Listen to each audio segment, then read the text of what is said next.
Hakikat roh dan jiwa dalam cahaya ma'rifatullah.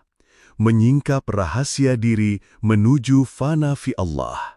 Sesungguhnya, apabila kita berbicara tentang hakikat roh dan jiwa, maka kita sedang menelusuri lorong-lorong paling dalam dari rahasia penciptaan manusia yang di dalamnya bersemayam isyarat tentang keagungan Allah Subhanahu wa Ta'ala, yang tidak dapat dijangkau oleh akal biasa, melainkan hanya dapat disingkap melalui jalan makrifat yang penuh keheningan, penyerahan total, dan fana dalam keagungannya. Sebagaimana Allah Subhanahu wa Ta'ala dalam surat Al-Isra ayat 85, "Dan mereka bertanya kepadamu tentang roh.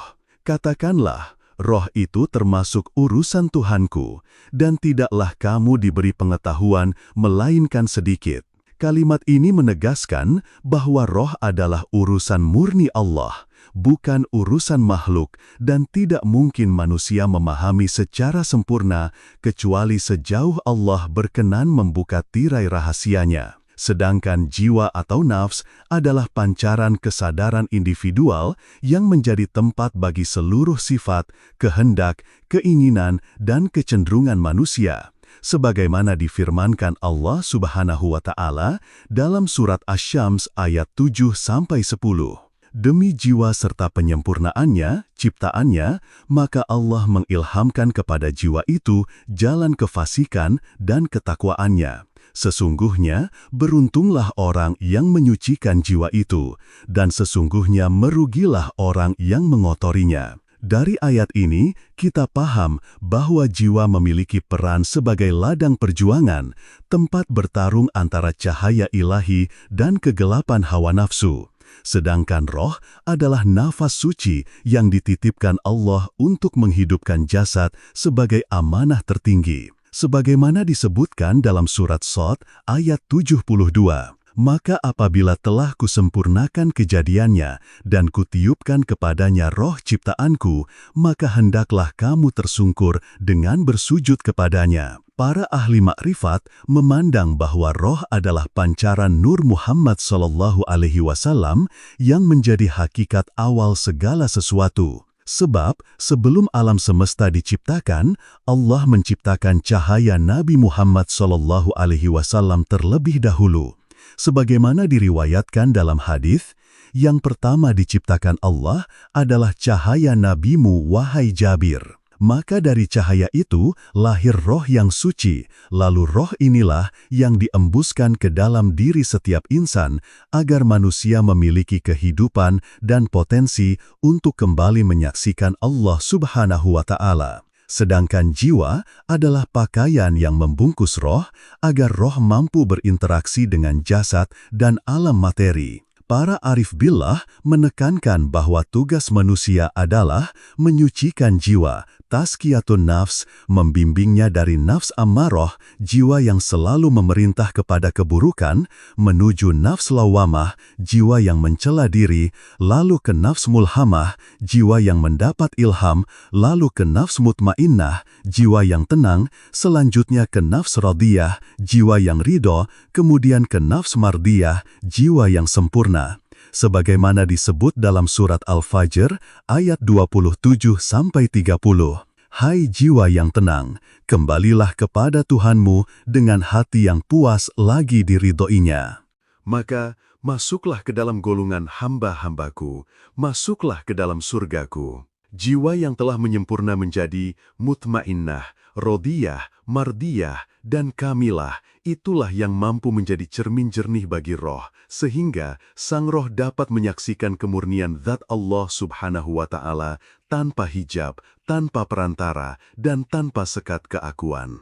Inilah maqam fana fi Allah, yakni lenyapnya keakuan karena kesadaran hanya melihat Allah sebagai pelaku mutlak, sebagaimana sabda Rasulullah Sallallahu Alaihi Wasallam, "Siapa yang mengenal dirinya, maka ia akan mengenal Tuhannya." Dalam makrifat, diri sejati, roh, tidak memiliki keakuan karena hakikatnya hanyalah cermin bagi zat Allah. Jiwa yang masih diselimuti nafsu akan terus meronta, menuntut, mengaku, merasa memiliki amal, merasa memiliki kehendak, padahal semua itu pada hakikatnya hanyalah bayangan semu. Rasulullah Shallallahu Alaihi Wasallam bersabda, "Tidaklah seseorang di antara kalian masuk surga karena amalnya." Para sahabat bertanya, "Tidak juga engkau, wahai Rasulullah?" Beliau menjawab, "Tidak juga aku, kecuali jika Allah melimpahkan rahmatnya kepadaku." Hadis ini menegaskan bahwa semua amal, jika masih diaku sebagai milik diri, aku, maka akan menjadi hijab, sebab yang hakiki hanyalah Allah. Bahkan, nafas yang kita hirup, denyut nadi, degup jantung, gerak pikiran, getar rasa, semua itu tidak lain adalah tajalli, penampakan zat Allah pada makhluknya. Roh adalah jalur langsung untuk menampung cahaya tajallinya, sedangkan jiwa harus diproses dan dibersihkan melalui zikir, muraqabah, mujahadah, khalwat, riyadah, hingga jiwa itu jernih seperti kaca bening. Dalam ilmu ma'rifat, roh disebut sebagai sirru sirrillah, rahasia dari rahasia Allah, dan ketika seseorang mencapai makam ini, maka ia tidak lagi melihat dirinya, tetapi yang ada hanyalah Allah yang berkehendak, Allah yang melihat, Allah yang mendengar, Allah yang bergerak. Sebagaimana firman-Nya dalam hadis qudsi, "Hambaku senantiasa mendekat kepadaku dengan amalan sunnah hingga aku mencintainya. Maka apabila aku mencintainya, aku menjadi pendengarannya yang ia gunakan untuk mendengar, penglihatannya yang ia gunakan untuk melihat, tangannya yang ia gunakan untuk memegang, dan kakinya yang ia gunakan untuk berjalan." Maka, dalam perjalanan makrifat, roh adalah titik pusat penyaksian, musyahadah, sedangkan jiwa adalah medan penempaan. Jiwa yang masih liar harus dikalahkan dengan mujahadah, supaya roh dapat menampakkan sinarnya. Pada saat itu, seorang hamba akan memahami kalimat tauhid, la ilaha illallah, tidak lagi sebagai sekadar lafaz, tetapi sebagai realitas tunggal, bahwa tiada wujud, tiada daya, tiada kehendak selain Allah semata. Semua sifat-sifat diri, baik mulia maupun tercela, pada akhirnya kembali kepada Allah. Tidak ada kesombongan, tidak ada kehendak yang dapat dibanggakan, tidak ada kemauan yang disandarkan kepada diri, karena semua hanyalah perbuatan Allah yang terzahir melalui berbagai bentuk. Jiwa yang telah tersucikan menjadi pintu yang mengantarkan roh kembali ke asalnya, yakni kepada Zat yang Maha Suci. Dalam kondisi demikian, seseorang tidak lagi terpisah oleh hijab kesadaran dualitas, tetapi berada dalam keesaan yang mutlak. Ia memandang semua gerak sebagai geraknya, semua diam sebagai diamnya, semua wujud sebagai wujudnya, sebagaimana firman Allah dalam surat Al-Baqarah ayat 154. Dan janganlah kamu mengatakan terhadap orang-orang yang gugur di jalan Allah bahwa mereka itu mati, bahkan mereka itu hidup, tetapi kamu tidak menyadarinya. Kehidupan hakiki adalah kehidupan ruhani, kehidupan yang menyaksikan Allah dalam setiap nafas, dalam setiap denyut, dalam setiap hela gerak, dalam setiap rasa. Roh sebagai penerima amanah ilahiyah harus dipulangkan dalam keadaan suci, sebagaimana ketika pertama kali ditiupkan, sebagaimana sabda Rasulullah Sallallahu Alaihi Wasallam, "Matilah sebelum kamu mati." Maksudnya, matikanlah segala keakuan dan kemelekatan duniawi sebelum kematian fisik menjemput, supaya kelak kembali kepadanya dalam keadaan fana, tidak lagi membawa sekat yang memisahkan. Maka, hakikat roh dan jiwa dalam kacamata makrifat tidak dapat dipisahkan, karena jiwa adalah medan ujian, sedangkan roh adalah saksi yang diam menanti pembebasan dari belenggu nafsu. Para salik yang berjalan di jalan makrifat wajib memahami kedua aspek ini secara mendalam, sebab hanya dengan menundukkan jiwa, roh bisa naik menembus langit makrifat, mencapai makam tajrid, penanggalan sifat-sifat keakuan, dan akhirnya melebur dalam kemurnian ahadiyah, keesaan murni Allah. Kesempurnaan perjalanan spiritual ini menuntut kita untuk senantiasa berzikir dalam hati, merasakan kehadiran Allah di setiap hembusan nafas, bukan hanya di lisan, tetapi dalam rasa terdalam. Sebab, jika masih ada rasa aku, maka hijab itu tetap menutup cahaya roh. Jika kita pahami dengan hati yang jernih, maka akan tampak jelas bahwa selama kita masih memelihara jiwa yang kotor, kita seperti memenjarakan roh dalam tabir gelap. Namun, jika kita mampu memurnikan jiwa, maka roh akan kembali memancarkan cahaya Allah, dan saat itulah kita benar-benar menjadi insan kamil, manusia sempurna, cermin sempurna bagi manifestasi keesaan Allah di alam semesta. Maka marilah kita renungkan firman Allah dalam surat Al-Hasyr ayat 19, dan janganlah kamu seperti orang-orang yang lupa kepada Allah, lalu Allah menjadikan mereka lupa kepada diri mereka sendiri. Mereka itulah orang-orang yang fasik. Ketika lupa kepada Allah, maka jiwa menjadi berhala yang disembah, nafsu menjadi tuan yang menuntut, dan roh pun menjadi redup. Namun, jika kita mengingat Allah dengan sebenar-benar ingat, zikrullah, maka jiwa tunduk, roh bersinar, dan hakikat keesaan Allah terpancar dalam setiap helaan nafas. Inilah hakikat tertinggi dalam ilmu ma'rifat, yakni tidak memandang diri lagi, hanya Allah yang ada, hanya Allah yang wujud, hanya Allah yang berkehendak, dan hanya Allah yang menjadi tujuan. Dalam kelanjutan perjalanan ruhani yang ditempuh oleh para salik di jalan ma'rifat, roh dan jiwa ibarat dua sisi dari satu koin yang tak terpisahkan, tetapi masing-masing memiliki hakikat, tugas, dan jalannya sendiri.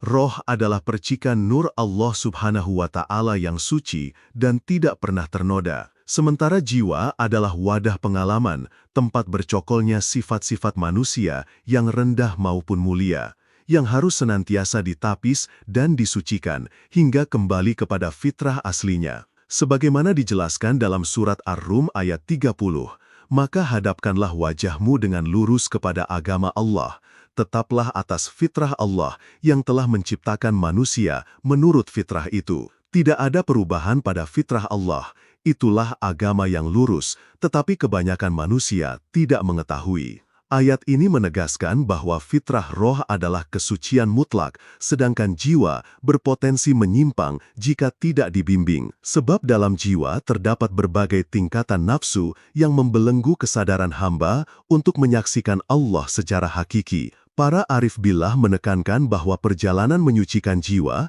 atau disebut juga tazkiyatun nafs, adalah syarat mutlak sebelum seseorang dapat merasakan kelezatan hakiki penyaksian Allah. Dan disinilah letak perbedaan mendasar antara ahli syariat, ahli torekat, ahli hakikat, dan ahli ma'rifat. Ahli syariat menekankan hukum lahiriah, ahli torekat menekankan latihan batin dan pengendalian nafsu. Ahli hakikat meningkap hakikat wujud dan sifat, sedangkan ahli ma'rifat menyaksikan Allah dalam seluruh aspek wujud dengan rasa fana yang sempurna, sehingga tiada lagi hijab yang memisahkan antara hamba dan Tuhannya. Para ulama tasawuf menuliskan bahwa untuk memurnikan jiwa hingga roh bersinar terang, seorang salik harus melalui berbagai makam seperti taubat, zuhud, sabar, syukur, khauf, takut, raja, ridho, dan cinta, mahabbah, yang kesemuanya menjadi tangga untuk mendaki ke makam musyahadah dan fana fi Allah. Rasulullah Shallallahu Alaihi Wasallam bersabda dalam hadis riwayat Al-Bukhari, orang mukmin yang kuat lebih baik dan lebih dicintai oleh Allah daripada mukmin yang lemah, dan pada keduanya ada kebaikan. Bersungguh-sungguhlah untuk memperoleh apa yang bermanfaat bagimu, minta tolonglah kepada Allah dan jangan lemah. Dalam makrifat, hadis ini tidak hanya dimaknai sebagai motivasi lahiriah, tetapi juga sebagai dorongan agar seorang salik bersungguh-sungguh dalam memperkuat jiwa spiritualnya, membersihkan hati dari kotoran sifat tercela, dan memusatkan seluruh getaran kesadarannya hanya kepada Allah Subhanahu wa Ta'ala, sehingga roh dapat mengambil alih kendali penuh, membimbing jasad dan jiwa kembali ke jalan tauhid yang murni. Dalam konteks ini, roh adalah ibarat matahari yang bersinar abadi, sedangkan jiwa adalah bulan yang memantulkan cahaya, tergantung pada kebersihan permukaannya. Jika jiwa penuh debu nafsu, maka cahayanya redup, namun bila jiwa bersih, maka ia akan memancarkan cahaya roh dengan sempurna. Allah Subhanahu wa Ta'ala berfirman dalam surat An-Nur ayat 35, Allah adalah cahaya langit dan bumi, Perumpamaan cahayanya adalah seperti sebuah lubang yang tak tembus, yang di dalamnya ada pelita besar. Pelita itu di dalam kaca, dan kaca itu seakan-akan bintang yang berkilauan, yang dinyalakan dengan minyak dari pohon yang banyak berkahnya, yaitu pohon zaitun yang tumbuh tidak di sebelah timur dan tidak pula di sebelah barat, yang minyaknya hampir-hampir menerangi, walaupun tidak disentuh api. Cahaya di atas cahaya, Allah membimbing kepada cahayanya siapa yang Dia kehendaki, dan Allah memperbuat perumpamaan-perumpamaan bagi manusia, dan Allah Maha mengetahui segala sesuatu. Para salik memahami ayat ini sebagai gambaran tentang roh, cahaya murni yang harus menembus kaca jiwa, al-qalb, agar terpancar sebagai cahaya ilahi di alam fana. Bila jiwa belum bersih, roh akan terhijab, tidak dapat menyinari seluruh aspek diri, sehingga manusia tetap terjerat dalam lingkaran syahwat dan angan-angan kosong. Dalam hadis qudsi, Allah Subhanahu wa Ta'ala berfirman, "Aku adalah perbendaharaan yang tersembunyi. Aku ingin dikenal, maka kuciptakan makhluk agar mereka mengenalku." Penciptaan roh adalah manifestasi cinta Allah, dan roh dicipta sebagai alat pengenalan, sedangkan jiwa dicipta sebagai sarana perjuangan, ujian, dan penyucian. Perjalanan makrifat mengajarkan bahwa selama manusia masih mempertahankan sifat keakuan, ana, maka ia belum benar-benar sampai pada hakikat la ilaha illallah. Sebab kalimat ini bukan hanya sekedar pengakuan lisan, melainkan penyaksian rasa bahwa tiada wujud kecuali Allah, tiada daya dan upaya kecuali dengan izin Allah, dan tiada gerak serta diam kecuali atas kehendak Allah semata. Sebagaimana disebut dalam surat Al-Qasas ayat 88, "Dan janganlah kamu menyembah Tuhan yang lain di samping Allah. Tidak ada Tuhan melainkan Dia. Segala sesuatu pasti binasa, kecuali wajahnya. Baginya segala penentuan, dan kepadanya kamu dikembalikan."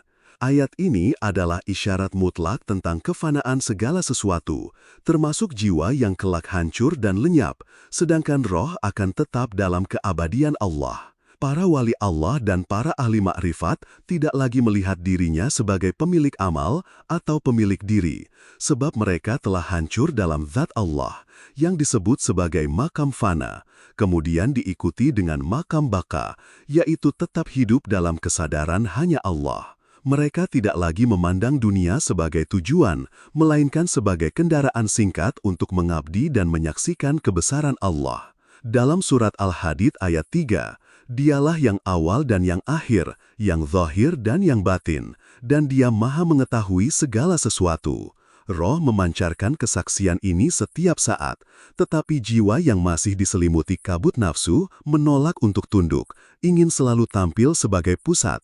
Oleh sebab itu, tazkiyatun nafs bukan hanya latihan lahiriah, tetapi melibatkan pengosongan diri, mematikan sifat keakuan, maut sebelum maut, dan senantiasa menghadirkan rasa fakir mutlak di hadapan Allah Subhanahu wa Ta'ala. Rasulullah Shallallahu Alaihi Wasallam bersabda, "Kefakiran adalah kebanggaanku," yang maksudnya bukanlah kemiskinan materi, tetapi kefakiran spiritual, yakni kesadaran mutlak bahwa diri tidak memiliki apapun kecuali Allah. Dalam makam tertinggi, roh menjadi pelayan suci yang langsung menyaksikan Robnya tanpa hijab, sementara jiwa hanyalah cermin bening yang memantulkan cahaya ketuhanan, bukan lagi sumber klaim atau ego. Kesadaran seperti inilah yang dinamakan tauhid rasa, yang hanya bisa dicapai jika seorang hamba rela meleburkan diri sepenuhnya, mematikan hawa nafsu, memadamkan segala tuntutan dunia, dan berserah diri total. Para arif billah sering menegaskan, selama engkau masih merasa memiliki, selama itu pula engkau terhijab dari Allah. Dalam ilmu makrifat, puncak perjalanan spiritual bukanlah banyaknya ibadah lahir semata, melainkan terhapusnya hijab rasa diri, ana, dan tegaknya kesaksian mutlak bahwa semua gerak hanyalah Allah. Ketika jiwa telah benar-benar suci, maka setiap gerak, setiap langkah, setiap nafas menjadi zikir hakiki, bukan lagi sekedar lafaz di lidah. Pada saat itu, roh memimpin sepenuhnya, jiwa menjadi penampung cahaya, dan jasad hanyalah alat untuk melaksanakan kehendak ilahi. Inilah makam insan kamil, manusia yang sempurna, yang dijelaskan dalam banyak kitab tasawuf dan makrifat, termasuk karya Imam Al-Ghazali, Syekh Abdul Qadir Al-Jailani, dan Syekh Siti Jenar dalam konteks Nusantara. Mereka semua sepakat bahwa inti ajaran Islam tertinggi adalah La ilaha illallah yang difahami bukan sekedar kata, tetapi rasa yang meleburkan segala sesuatu dalam keesaannya. Maka, roh adalah keabadian, jiwa adalah perjuangan, dan jasad adalah kendaraan. Ketiganya harus bersatu dalam harmoni tauhid. Jika roh terhijab, maka seluruh ibadah akan terasa kering, hati gelisah, jiwa resah, dan hidup dipenuhi ambisi. Namun, jika roh memancar, jiwa tunduk, dan jasad patuh, maka hidup akan menjadi taman ketenangan, bahkan di tengah badai sekalipun, karena seluruh rasa telah kembali kepada Allah, sebagaimana difirmankan Allah Subhanahu wa Ta'ala dalam Surat Ar-Ra'd ayat 28. Orang-orang yang beriman dan hati mereka menjadi tentram dengan mengingat Allah. Ingatlah, hanya dengan mengingat Allah, hati menjadi tentram. Jiwa yang tentram adalah tanda roh sudah mengambil alih kendali. Dan pada saat itu, seorang hamba tidak lagi menuntut apapun selain Allah, tidak mengharap surga, tidak takut neraka. Yang diinginkan hanyalah Allah semata. Inilah cinta murni, cinta yang mematikan segala keakuan, cinta yang membawa kepada makrifatullah sejati. Maka, wahai para pencari kebenaran, bersihkanlah jiwa, bangunkan roh dari tidur panjangnya, dan kembalilah kepada Allah dengan sebenar-benar kembali. Karena tiada yang lebih indah daripada fana dalam lautan cahayanya. Tiada yang lebih nikmat daripada menatap wajahnya dalam setiap helaan napas. Tiada yang lebih agung daripada larut dalam zikir rasa yang tidak terputus. Jadilah insan yang memahami hakikat roh dan jiwa, agar engkau menjadi cermin kesempurnaan Allah di muka bumi. Sehingga tercapailah kebahagiaan hakiki yang tidak akan sirna, baik di dunia maupun di akhirat, sebagaimana firman Allah Subhanahu wa Ta'ala dalam surat Yunus ayat 62-64. Ingatlah, sesungguhnya wali-wali Allah itu tidak ada kekhawatiran terhadap mereka dan tidak pula mereka bersedih hati, yaitu orang-orang yang beriman dan mereka selalu bertakwa. Bagi mereka berita gembira dalam kehidupan dunia dan dalam kehidupan akhirat. Tidak ada perubahan bagi kalimat-kalimat janji-janji Allah. Yang demikian itu adalah kemenangan yang besar. Dan ketahuilah, wahai hamba yang sedang menempuh jalan menuju Allah Subhanahu wa Ta'ala, bahwa perjalanan roh dan jiwa ini bukanlah perjalanan singkat yang dapat ditempuh hanya dalam hitungan hari, bulan, atau tahun, tetapi adalah perjalanan sepanjang hayat, bahkan melampaui kehidupan dunia, sebab roh adalah amanah kekal yang akan terus berjalan menuju hadiratnya, hingga saat ia kembali kepadanya dalam keadaan suci, sebagaimana ia keluar dari perbendaharaan gaib ke Allah yang Maha Suci. Allah Subhanahu wa Ta'ala berfirman dalam surat Al-Baqarah ayat 28, "Bagaimana kamu kafir kepada Allah, padahal kamu tadinya mati, lalu Allah menghidupkan kamu, kemudian Dia mematikan kamu, lalu Dia menghidupkan kamu kembali, kemudian kepadanyalah kamu dikembalikan."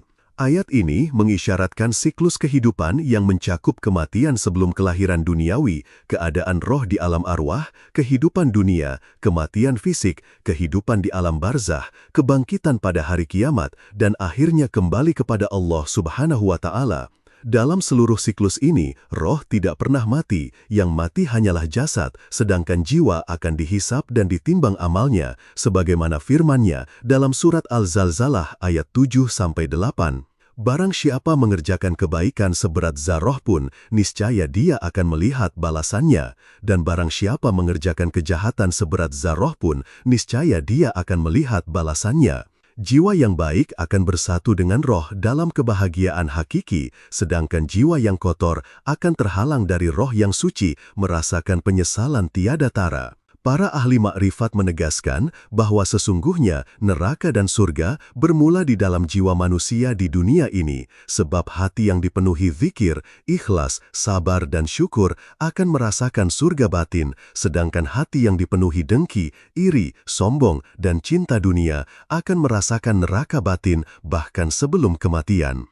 Rasulullah Shallallahu Alaihi Wasallam bersabda, "Tidaklah kaya itu dengan banyaknya harta, tetapi kaya itu adalah kaya hati." Hadis ini menegaskan bahwa kebahagiaan sejati bukanlah terletak pada materi, melainkan pada kondisi jiwa yang selaras dengan roh yang suci. Dalam maqam makrifat, seorang hamba diajarkan untuk memandang segala peristiwa dunia sebagai ujian yang mengungkap keadaan jiwa.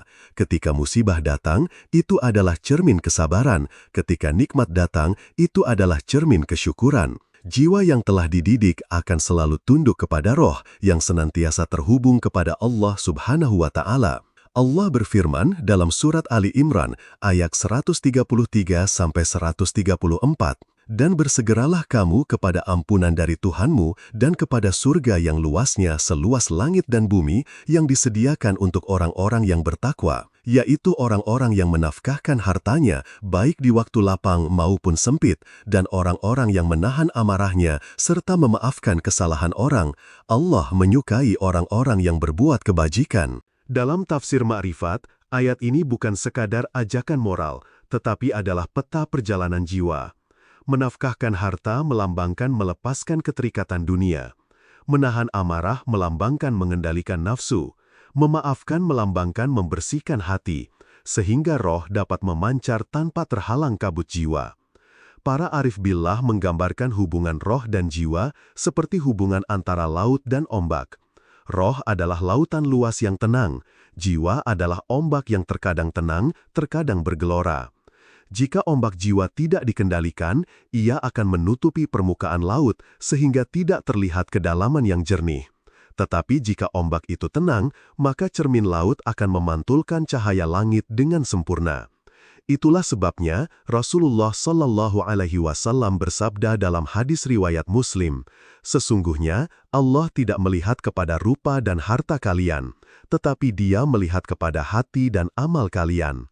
Dalam ma'rifat, hati di sini adalah jiwa yang telah disucikan, menjadi wadah pantulan roh, sedangkan amal adalah buah dari kesucian itu. Ketika roh memimpin, seluruh amal akan menjadi amal lillahi ta'ala, murni karena Allah, tanpa pamrih, tanpa harap balasan, tanpa takut hukuman, melainkan semata-mata sebagai ekspresi cinta kepadanya. Inilah makam tertinggi yang disebut oleh para sufi sebagai ibadah mahabbah, ibadah cinta, yang dinyatakan oleh Rabi'ah al-Adawiyah dalam doanya yang masyhur. "Ya Allah, jika aku menyembahmu karena takut neraka, bakarlah aku di neraka. Jika aku menyembahmu karena mengharap surga, tutuplah surga itu dariku. Tetapi jika aku menyembahmu semata karena cinta kepadamu, maka janganlah engkau palingkan aku darimu."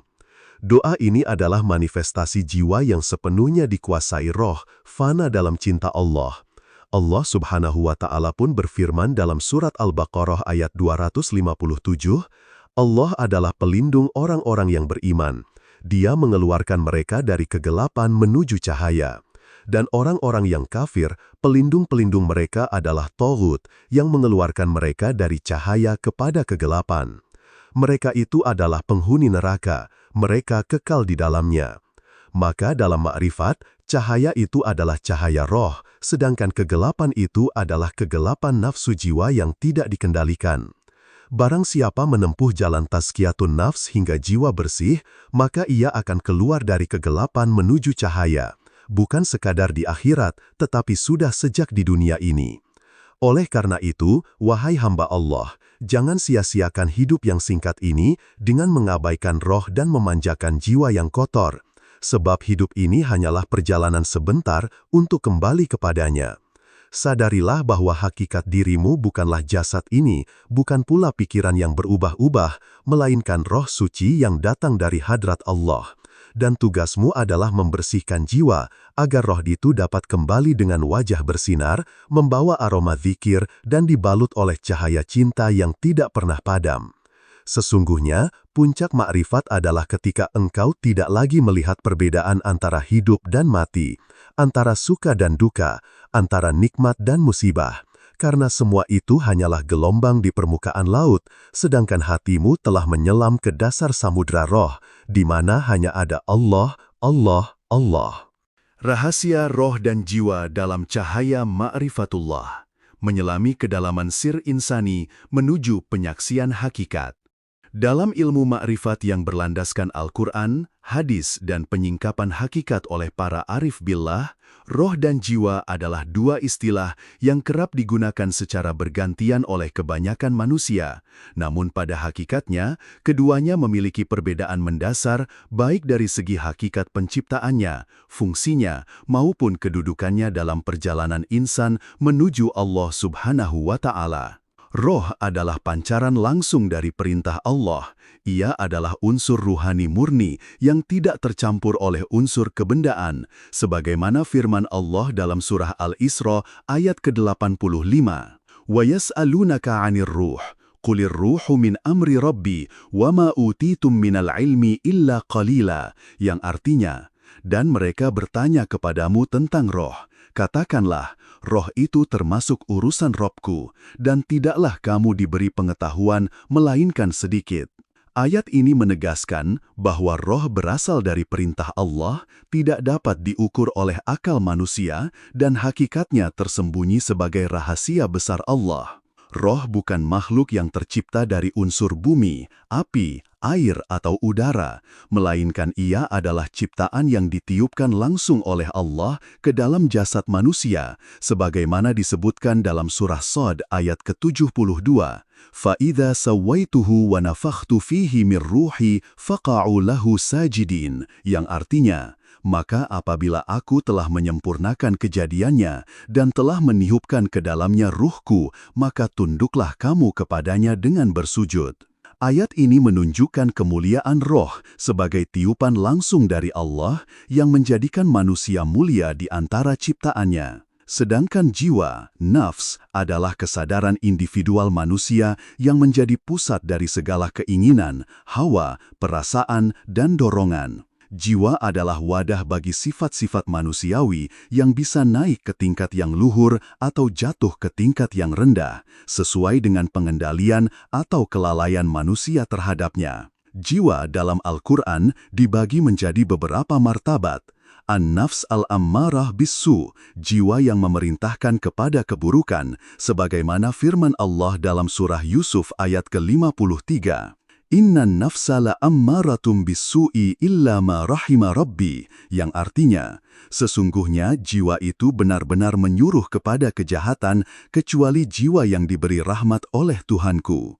An-nafs al-lawwamah, jiwa yang selalu menyesali diri, sebagaimana disebut dalam surah Al-Qiyamah ayat kedua. Wala uqsimu bin nafsil lawwamah, yang artinya, dan aku bersumpah dengan jiwa yang amat menyesali diri, dan an-nafs al-mutmainnah, jiwa yang tenang, sebagaimana firman Allah dalam surah Al-Fajr ayat ke-27-30. Ya ayyatuhan nafsul mutmainnah, irji'i ila rabbiki radiyatan mardiyah, fadkhuli fi ibadi wadkhuli jannati, yang artinya, hai jiwa yang tenang, kembalilah kepada Tuhanmu dengan hati yang puas lagi diridhoinya, maka masuklah ke dalam golongan hamba-hambaku dan masuklah ke dalam surgaku.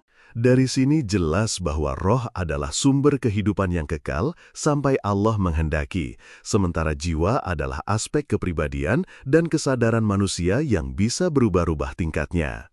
Dalam Ma'rifatullah, roh adalah laksana pelita ilahi dalam diri manusia, sedangkan jiwa adalah cermin yang memantulkan atau menghalangi cahaya pelita itu. Jika jiwa dibersihkan melalui dzikir, mujahadah, dan muraqabah, maka ia akan memantulkan cahaya roh sehingga manusia dapat menyaksikan hakikat keberadaannya sebagai hamba Allah. Namun jika jiwa kotor oleh dosa, hawa nafsu, dan kelalaian, maka ia menjadi karat yang menutupi cahaya roh sehingga manusia terjerumus dalam kegelapan. Rasulullah Shallallahu Alaihi Wasallam bersabda dalam hadis riwayat Ahmad, sesungguhnya di dalam jasad manusia terdapat segumpal daging. Apabila ia baik, maka baiklah seluruh jasadnya, dan apabila ia rusak, maka rusaklah seluruh jasadnya. Ketahuilah, ia adalah hati. Hati di sini adalah pusat kesadaran ruhani, tempat bertemunya pengaruh roh dan jiwa. Para ulama makrifat membedakan bahwa roh tetap suci karena ia berasal dari perintah Allah, sedangkan yang tercemar adalah jiwa yang terikat pada dunia. Maka perjalanan makrifat adalah menyucikan jiwa hingga ia sejalan dengan fitrah roh. Dalam perjalanan ini, zikir kepada Allah adalah kunci, sebagaimana firman Allah dalam surah Ar-Ra'd ayat ke-28, "Ala bidzikrillahi tatma'innul qulub", yang artinya, ketahuilah, dengan mengingat Allah, hati menjadi tentram. Dalam pandangan ma'rifat yang sejati, memahami perbedaan antara roh dan jiwa tidak boleh berhenti pada tataran istilah bahasa atau sekedar kajian filsafat, tetapi harus sampai pada tingkat penyaksian, syuhud, terhadap hakikatnya di dalam diri. Roh, sebagaimana ditegaskan dalam firman Allah Subhanahu wa Ta'ala dalam surat Al-Isra ayat 85, adalah urusan Allah yang bersifat ghaib. وَيَسْأَلُونَكَ عَنِ الرُّوحِ قُلِ الرُّوحُ مِنْ أَمْرِ رَبِّي وَمَا أُوتِيتُم مِّنَ الْعِلْمِ إِلَّا قَلِيلًا. Dan mereka bertanya kepadamu tentang roh, katakanlah, roh itu termasuk urusan Tuhanku, dan tidaklah kamu diberi pengetahuan melainkan sedikit. Ayat ini menjadi penegas bahwa roh adalah perintah langsung dari Allah, bukan makhluk yang diciptakan dari unsur alam semesta seperti tanah, air, udara, atau api. Roh adalah tiupan dari Allah, sebagaimana firman-Nya dalam surat As-Sajdah ayat 9.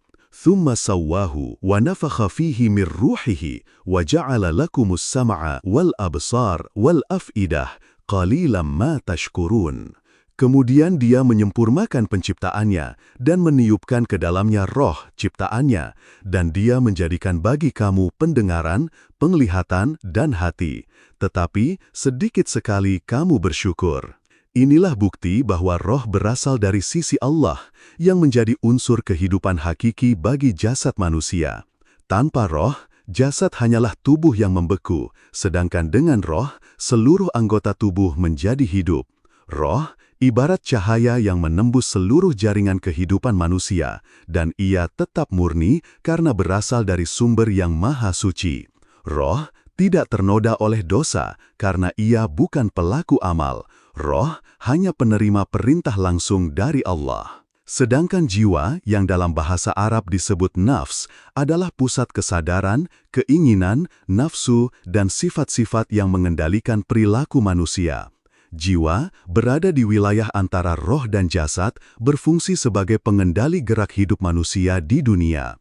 Jiwa inilah yang diuji, dibersihkan, dan diarahkan untuk menjadi tenang, nafsul mutmainnah, sebagaimana firman Allah dalam surat Al-Fajr, ayat 27 hingga 30. "Ya ayyatuhan nafsul mutmainnah, irji'i ila rabbiki radiyatan mardiyah, fadkhuli fi ibadi wadkhuli jannati."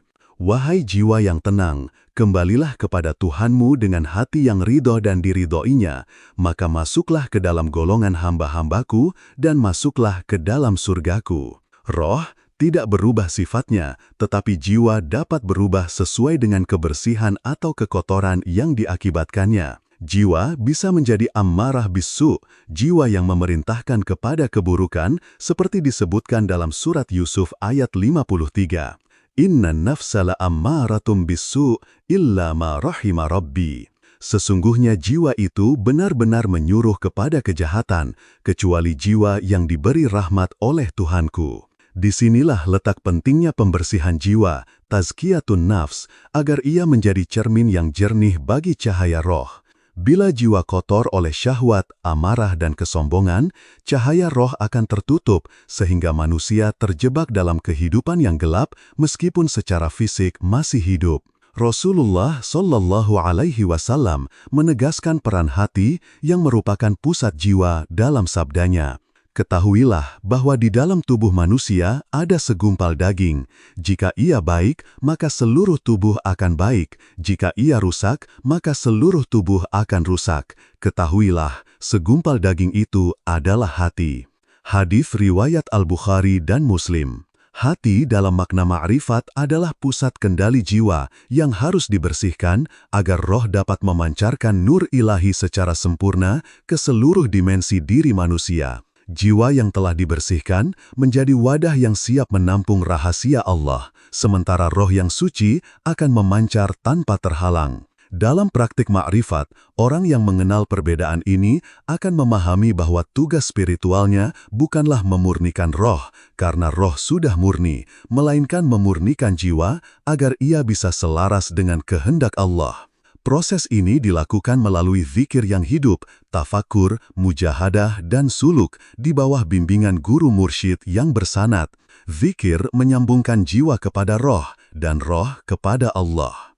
Maka, dalam kesimpulan yang bersumber dari Al-Quran, hadis dan pemahaman ma'rifat, roh adalah unsur ketuhanan yang menghidupkan manusia, murni dan tidak ternoda, berasal dari perintah Allah.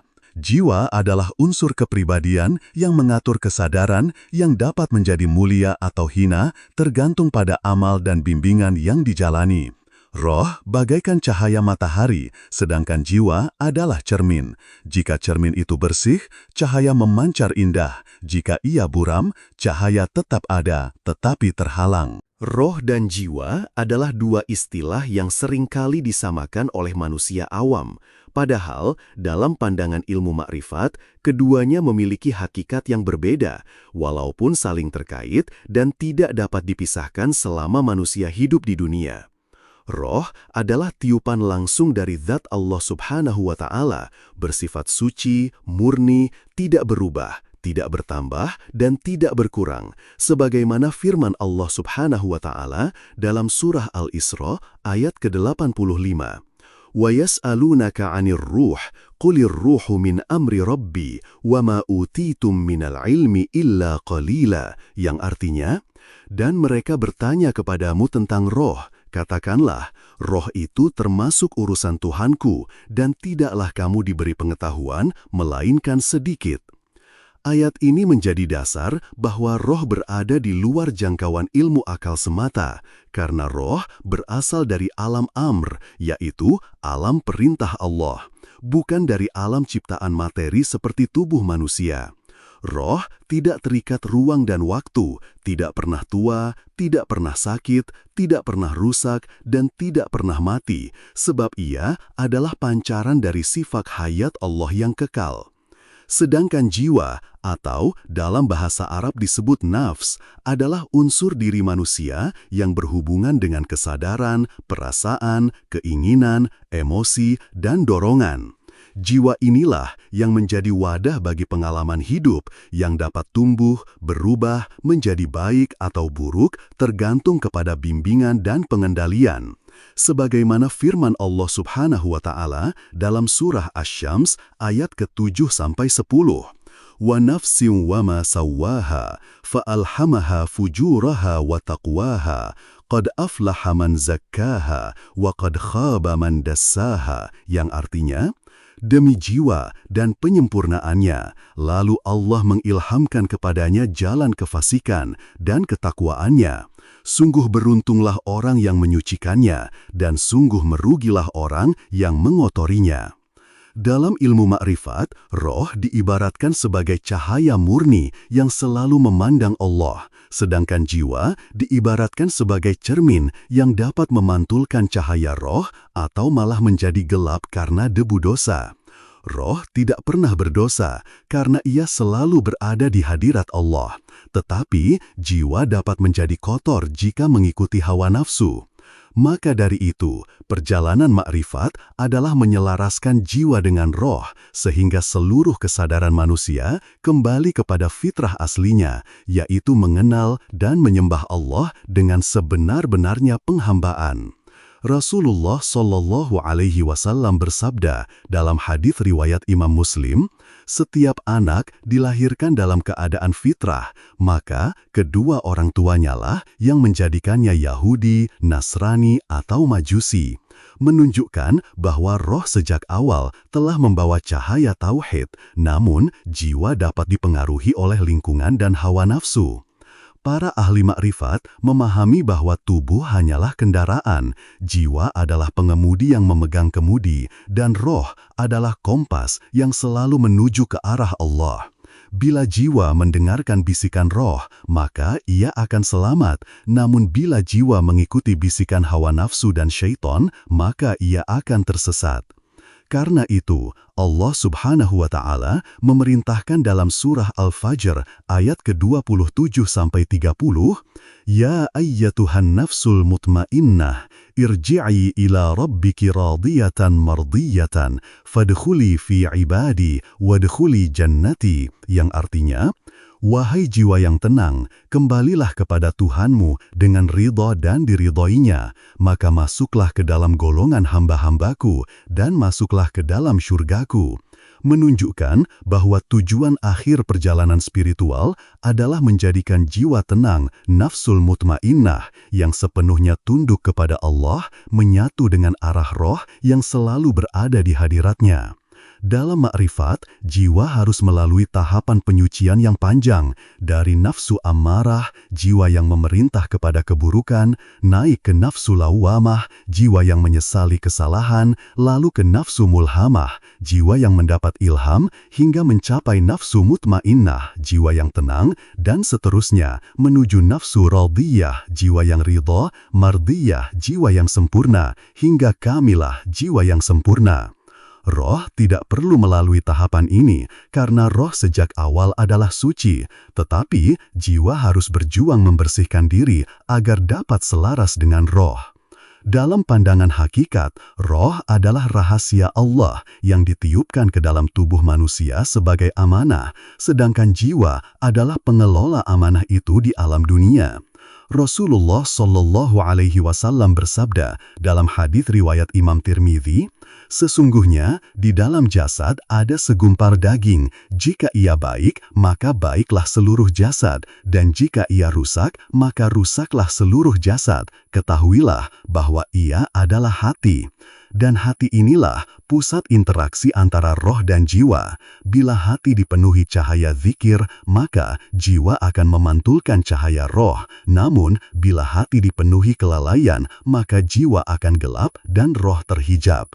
Oleh sebab itu, orang yang ingin mencapai ma'rifatullah harus senantiasa memperbanyak zikir, mujahadah, muraqabah, dan menuntut ilmu dengan guru mursyid yang bersambung sanatnya kepada Rasulullah Sallallahu Alaihi Wasallam agar jiwa dapat terbimbing kembali kepada keselarasan dengan roh.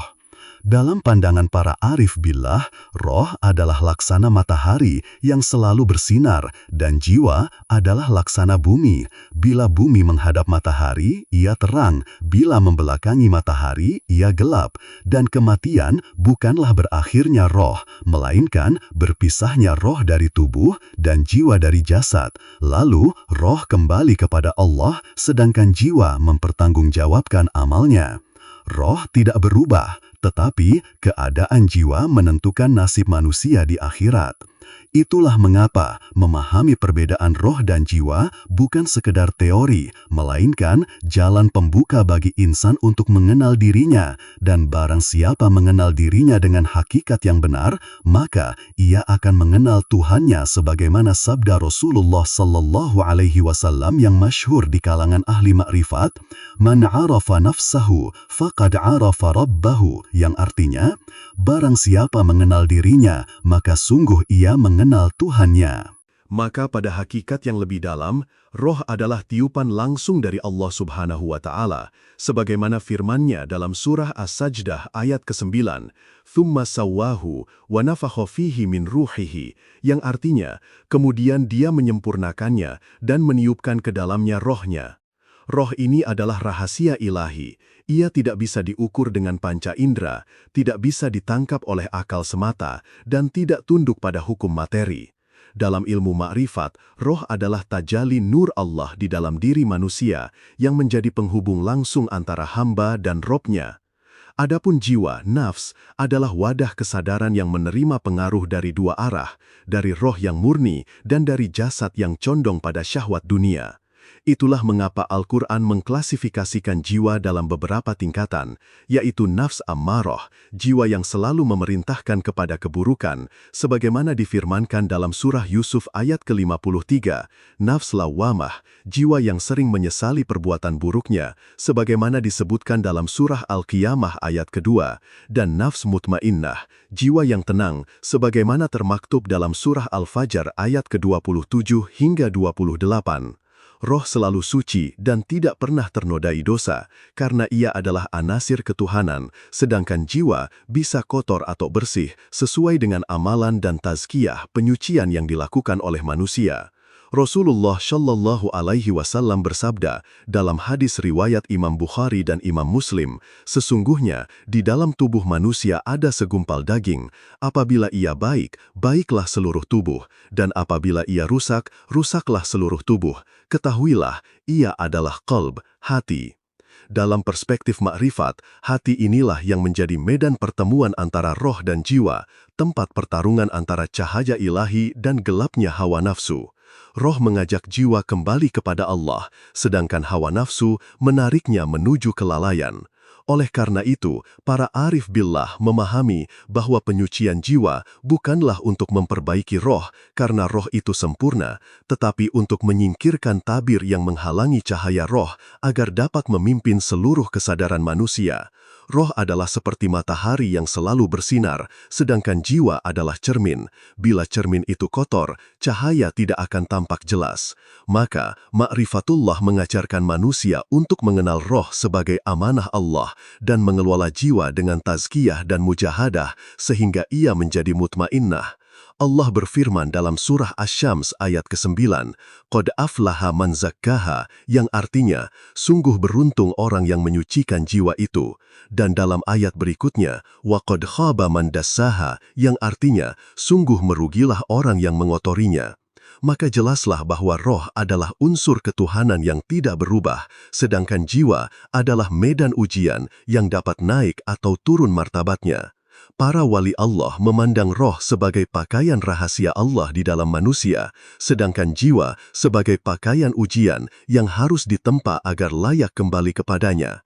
Perjalanan ruhani bukanlah untuk mencari roh, karena roh tidak pernah hilang, tetapi untuk membersihkan jiwa dari segala yang menghalangi perjumpaan langsung dengan Allah, sehingga ketika kembali kepadanya, ia kembali dalam keadaan ridha dan diridhoi, sebagaimana firman-Nya, Ya ayyatuhan nafsul mutmainnah, irji'i ila rabbiki radiyatan mardiyah. Wahai jiwa yang tenang, kembalilah kepada Tuhanmu dengan ridha dan diridhoi, dalam surah Al-Fajr ayat ke-27 hingga 28.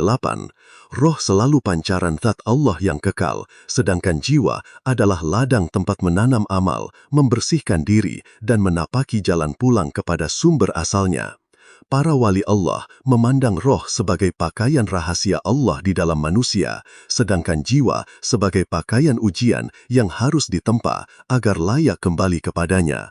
Perjalanan ruhani bukanlah untuk mencari roh, karena roh tidak pernah hilang, tetapi untuk membersihkan jiwa dari segala yang menghalangi perjumpaan langsung dengan Allah, sehingga ketika kembali kepadanya, ia kembali dalam keadaan ridha dan diridhoi, sebagaimana firman-Nya, Ya ayyatuhan nafsul mutmainnah, irji'i ila rabbiki radiyatan mardiyah.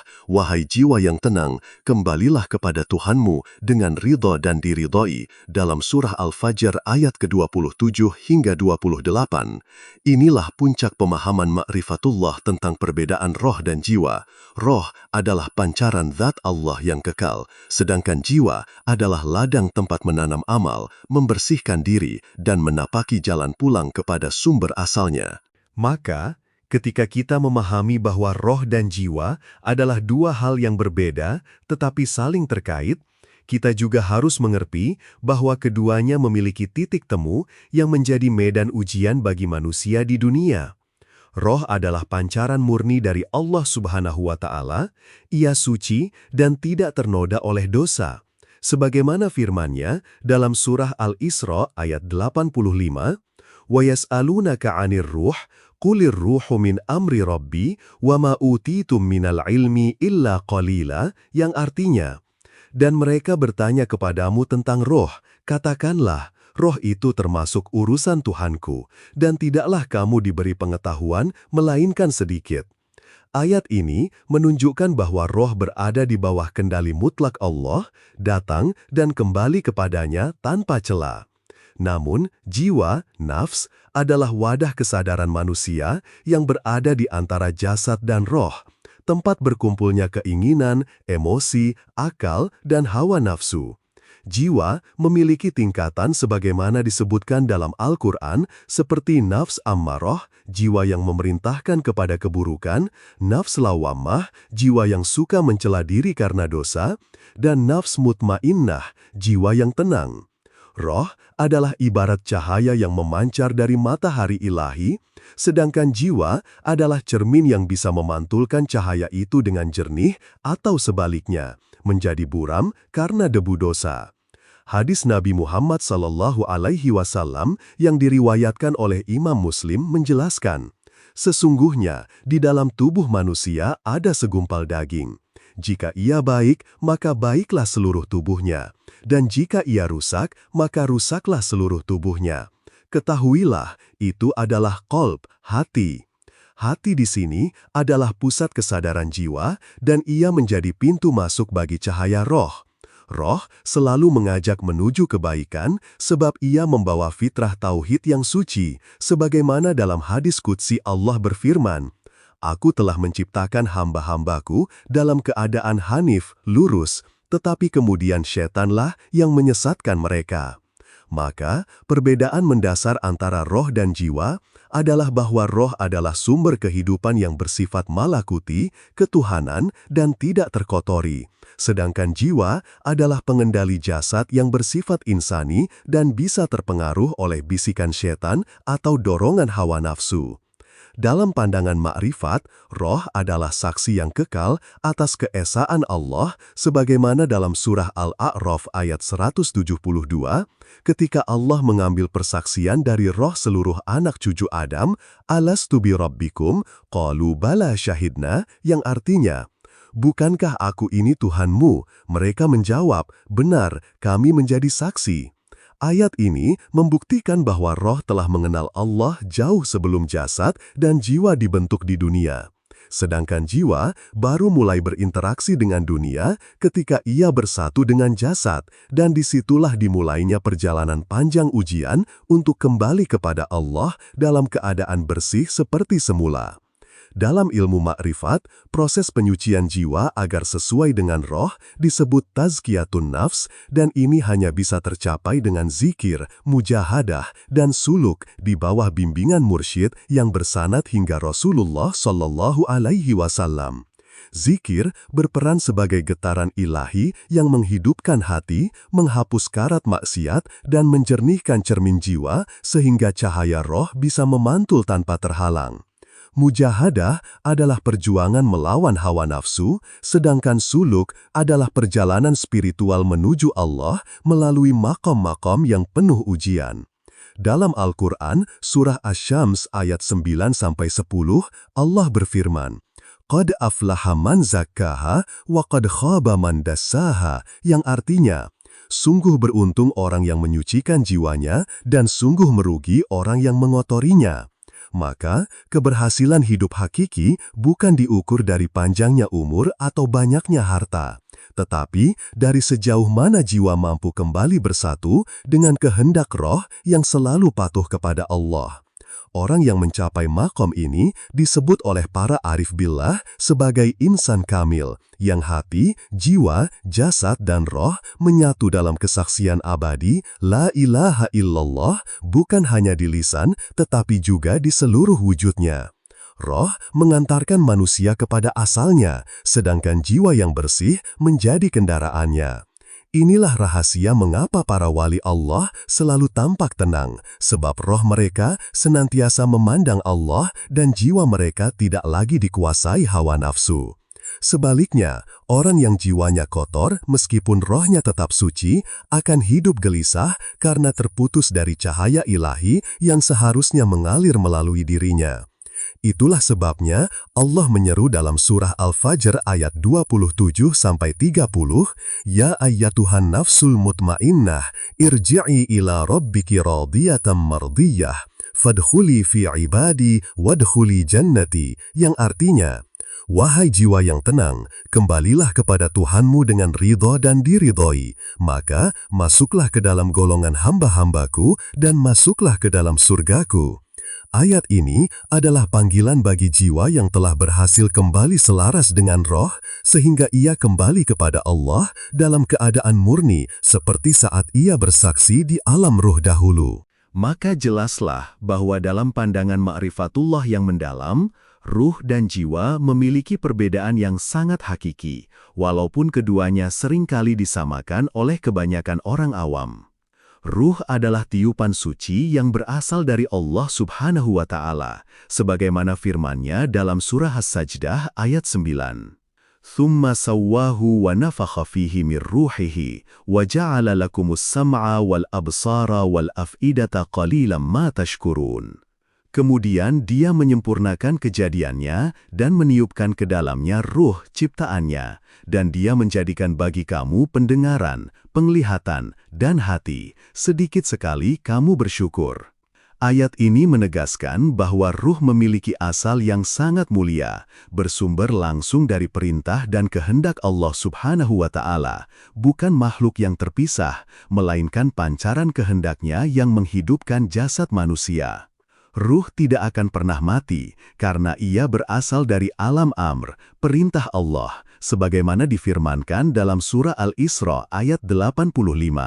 وَيَسْأَلُونَكَ عَنِ الرُّوحِ قُلِ الرُّوحُ مِنْ أَمْرِ رَبِّي وَمَا أُوتِيتُم مِّنَ الْعِلْمِ إِلَّا قَلِيلًا. Dan mereka bertanya kepadamu tentang ruh. Katakanlah, ruh itu termasuk urusan Tuhanku, dan tidaklah kamu diberi pengetahuan melainkan sedikit. Sementara itu, jiwa adalah wadah kesadaran, kepribadian, emosi, dan hawa nafsu manusia. Jiwa inilah yang diuji dan dibentuk selama manusia hidup di dunia. Jiwa mengalami perubahan dari nafsu ammarah yang cenderung kepada keburukan menuju nafsu lawammah yang sadar ketika berbuat dosa, lalu menuju nafsu mutmainnah yang tenang dengan ketetapan Allah, dan seterusnya hingga mencapai kesempurnaan dalam ridho Allah. Allah berfirman dalam surah Asy-Syams ayat 7-10. وَنَفْسٍ وَمَا سَوَّاهَا فَأَلْهَمَهَا فُجُورَهَا وَتَقْوَاهَا قَدْ أَفْلَحَ مَنْ زَكَّاهَا وَقَدْ خَابَ مَنْ دَسَّاهَا. Demi jiwa serta penyempurnaannya, maka Allah mengilhamkan kepadanya jalan kefasikan dan ketakwaannya. Sungguh beruntunglah orang yang menyucikan jiwa itu, dan sungguh merugilah orang yang mengotorinya. Dalam ma'rifatullah, perbedaan ini sangat penting dipahami karena ruh adalah identitas hakiki manusia yang tidak pernah ternodai oleh dosa, sedangkan jiwa adalah lapisan yang dapat tertutup oleh kegelapan hawa nafsu atau bersinar dengan cahaya iman sesuai dengan amal perbuatan. Ruh ibarat matahari yang selalu bersinar, sementara jiwa ibarat cermin yang memantulkan atau menutup cahaya itu. Jika cermin jiwa kotor oleh dosa, cahaya ruh tidak tampak. Jika cermin jiwa dibersihkan dengan taubat, zikir, dan ilmu yang benar, cahaya ruh akan memancar dengan sempurna. Rasulullah Shallallahu Alaihi Wasallam bersabda dalam sebuah hadis yang diriwayatkan oleh Imam Muslim. Sesungguhnya di dalam tubuh manusia ada segumpal daging. Jika ia baik, maka baiklah seluruh tubuh. Jika ia rusak, maka rusaklah seluruh tubuh. Ketahuilah, itu adalah hati. Hati di sini adalah pusat dari jiwa, tempat bersemayamnya kesadaran yang menentukan hubungan antara ruh dan jasad.